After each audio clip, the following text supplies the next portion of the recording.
Hello, my dear students. Today we have come with another new problem. So let's see what do we have in our problem. So we basically have two blocks A and B of equal mass M. Block A is connected with block E by an ideal string wrapping over a small light pulley, and block A is connected by an ideal string with the wall. It is connected with a light flexible spring with the roof. Okay, these are all rigid supports. This surface is perfectly frictionless. All right. Now the spring has a natural length L naught, spring constant or stiffness constant K equal to 5 mg by L naught. Question is, if we burn this thread, okay, if you burn this thread, then what will be the velocity of block A if it loses contact with the surface? So what happens, let me describe the procedure. If you burn this thread, okay, so there will be no, this block will not be constrained to stay here. Initially what was happening, this particular block's weight was acting downward, so a tension was created in the string, and that tension was pulling this block, but it was connected by this string. Okay, so it was constrained to stay here because there was these forces acting on the block, keeping it at the same position. Okay. Now the point is, if you burn this thread, then the weight of this block creating tension in the string will actually pull this block A to the right. So when this block A is dragged to the right, then the spring starts getting extended because the spring which was initially present here now becomes this. So the spring's position can be formed in the form of a triangle. We can visualize it in the form of a triangle. O point is fixed, but Z point is actually translating along with the block.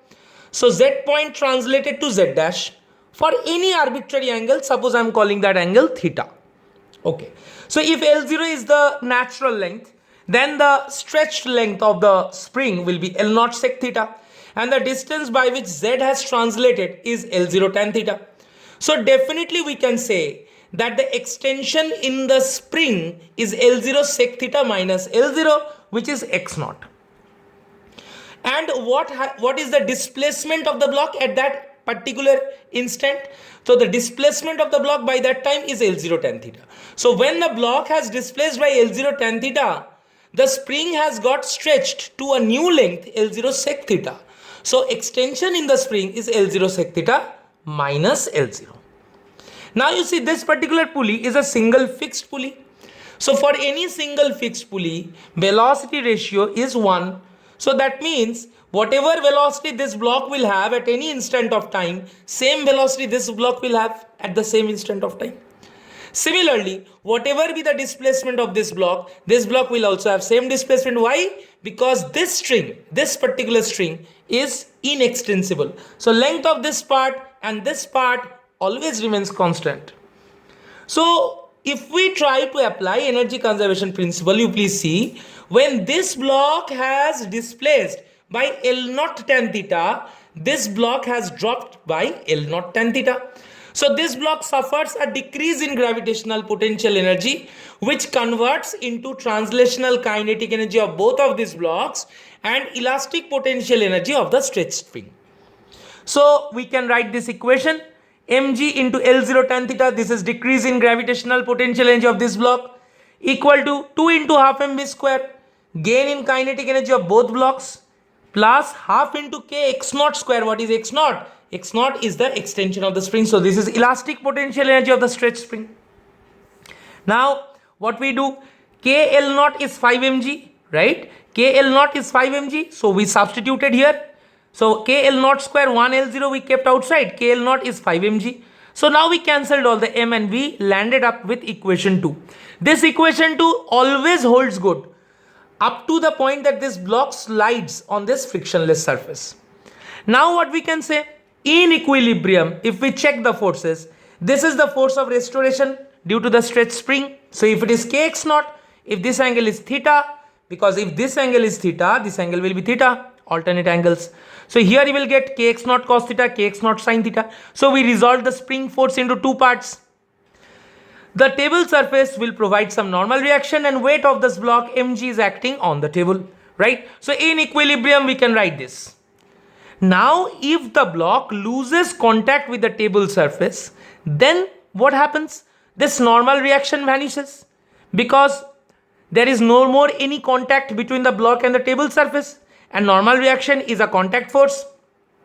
So what we can say that when n becomes 0, so we can say that KL0 into sec theta minus 1 cos theta. Why? Because x0 means L0 sec theta minus 1. Okay, so you can write it as mg. KL naught, you know here KL naught is 5 mg. So if we cancel the common terms from both sides of the equation, very easily we can find cos theta is 4 by 5. So that means the value of theta is 37 degree. So that means that when the block has displaced from z to the point say z dash, the spring has made an angle, the stretch spring makes an angle of theta which is 37 degree with its unstretched length. Okay, and at that particular point this block will lose contact with the surface, with the contact surface. It loses contact with the contact surface, right? Before that instant, n plus kx0 cos theta was balancing mg, but at that very instant, n becomes 0. Why? Please understand. What is normal reaction? N is what? Mg minus kx0 cos theta. N is mg minus kx0 cos theta, right?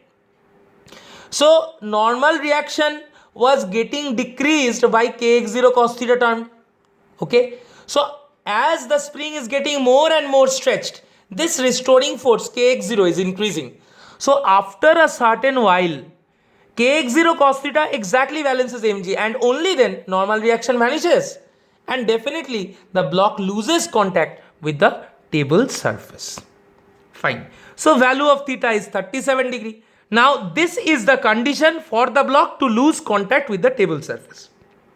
If you substitute this value in equation 2, then we get something like this, because tan theta is 3 by 4, tan 37 3 by 4, cos 37 4 by 5, so sec 37 will be 5 by 4. So simply we have substituted the values and we found out the velocity of the block A when it loses contact with the table surface. Okay, so this equation was the general equation for the sliding block on the table surface, and this was the condition for the block to lose contact with the table surface. By imposing this condition in this equation, we landed up with this velocity. So this is the velocity with which this particular block must have at the instant when it loses contact with the table surface.